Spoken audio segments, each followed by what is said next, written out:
وَلَقَدْ يَسَّرْنَا الْقُرْآنَ لِلذِّكْرِ فَهَلْ مِن مُّدَّكِرٍ.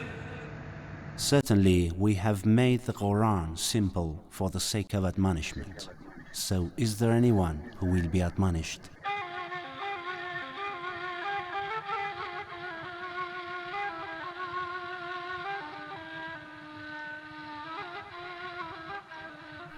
Path towards enlightenment.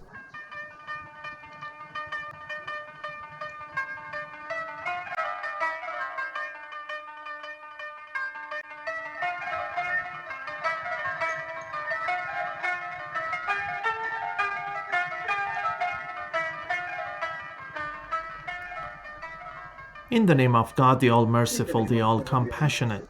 Salam and welcome to another interesting edition of our weekly program on a fluent and easy to understand explanation of the divine ayahs of the Holy Quran titled Path Towards Enlightenment. We start from where we left you last Friday, and here are ayahs 89 and 90 of Surah Naml. من جاء بالحسنة فله خير منها وهم من فزع يومئذ آمنون ومن جاء بالسيئة فكبت وجوههم في النار هل تجزون إلا ما كنتم تعملون. Whoever brings virtue shall receive a reward better than it, and they shall be secure from terror on that day. And whoever brings vice, they shall be cast on their faces into the fire and told, shall you be requited except with what you used to do?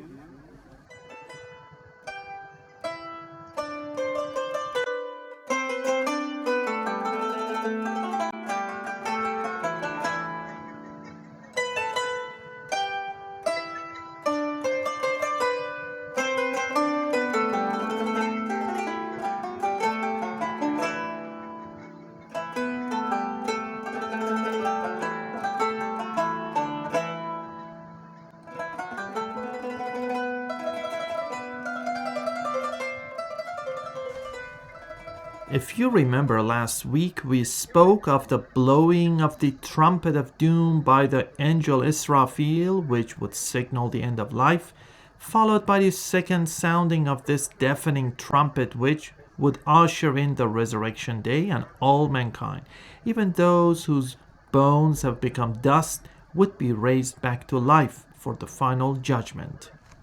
The ayahs that we recited to you now refer to the reward and punishment to be meted out that fateful day when the virtuous will be sent to paradise while the vicious will be cast into the fires of hell, depending on the deeds done in the transient life of the material world.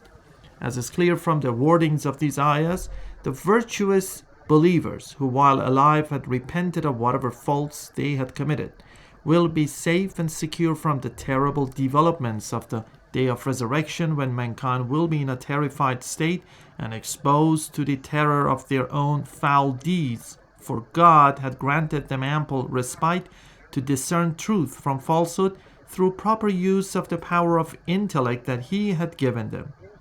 As a matter of fact, in our life we encounter only a part of the results of our works, whether good or bad, because the transient world lacks the time and capacity for complete reward and complete punishment, which have been deferred by God to the resurrection day, whose duration would be 50,000 years, and in which everybody will be shown the full result of their deeds.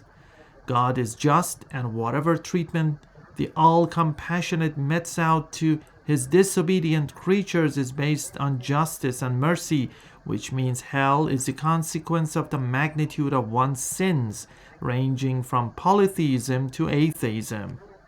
From these ayahs, we learn that 1. Good deeds ought to be preserved through sincerity of intention and refrainment from committing sins that destroy the good acts. And 2. The rewards reserved by God for the virtuous are far more than the worth of the good deed done, while divine punishment, after much forgiveness, is lesser, if not equal, to the magnitude of sins that were committed.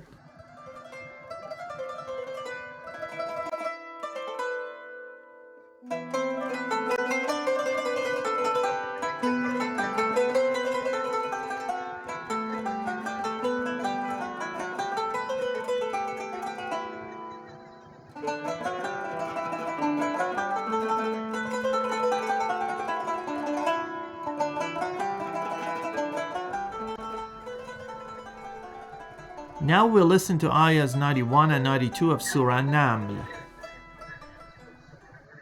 إنما أمرت أن أعبد رب هذه البلدة الذي حرمها وله كل شيء وأمرت أن أكون من المسلمين وأن أتلو القرآن فمن اهتدى فإنما يهتدي لنفسه ومن ضل فقل إنما أنا من المنذرين. Indeed, I have been commanded to worship the Lord of this city who has made it inviolable and to whom all things belong, and I have been commanded to be among those who submit to Allah and to recite the Quran, so whoever is guided only for his own sake, and as for him who goes astray, say, I am just one of the warners. These ayahs reflect the argumentation of Prophet Muhammad, blessings of God upon him and his progeny, with the pagan Arabs, who are being informed of God's commandment of keeping Mecca safe as an inviolable place of monotheism through recitation of the Holy Quran, refraining from idol worship, and being practicing Muslims, which means those who submit to none other but the one and only Creator, who is far glorious to be encompassed by the eyes of his creatures. In other words, the Prophet tells them that whoever accepts guidance has done it for the sake of salvation of his own soul, and as for those who do not give up idol worship and are clearly on the wrong path, they should understand that as a warner of the consequences awaiting them for their evil actions, I have fulfilled my mission. To be more precise, the belief or disbelief of a person neither benefits the Prophet nor harms him, since he is an emissary of God for the guidance of the human society by setting personal example of the majesty of the Lord Most High through prayers, supplications, and other acts of worship. From these ayahs, we learn that 1. Prophets diligently obey the commands of God and convey them to mankind, which means whatever they do or say are not from themselves. And 2. The duty of prophets, imams, saints, and religious leaders is to enlighten minds with divine injunctions, and it is up to the people to heed them and be saved or ignore them and bear the consequences of rejection of truth.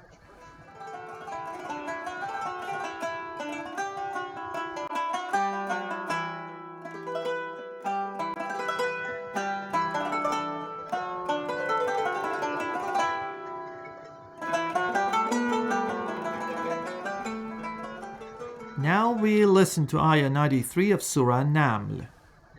وقل الحمد لله سيريكم آياته فتعرفونها وما ربك بغافل عما تعملون. And say, all praise belongs to Allah. Soon He will show you His signs and you will recognize them, and your Lord is not oblivious of what you do. This ayah ends Surah Naml by summing up the glory of God by saying that all praise belongs to the Almighty Creator, who will soon reveal more of His signs to Prophet Muhammad, whose sincere endeavors for Islam and the welfare of the human race are all evident. It teaches us the proper cognition of divine signs which are everywhere around us, while the Holy Quran, as the eternal miracle, is the source of unending blessings for humanity, for which we should be thankful to God and should feel grateful to Prophet Muhammad for his efforts in having guided us to the right path. From these ayahs we'll learn that 1. We should always praise God and be thankful to Him for His blessings, which include the Holy Quran, and Prophet Muhammad, as well as the infallible Imams of the Ahlul Bayt. And 2, what we have seen of God's signs in the world around will become more evident with the progress in science, but it needs faith to develop proper cognizance of them.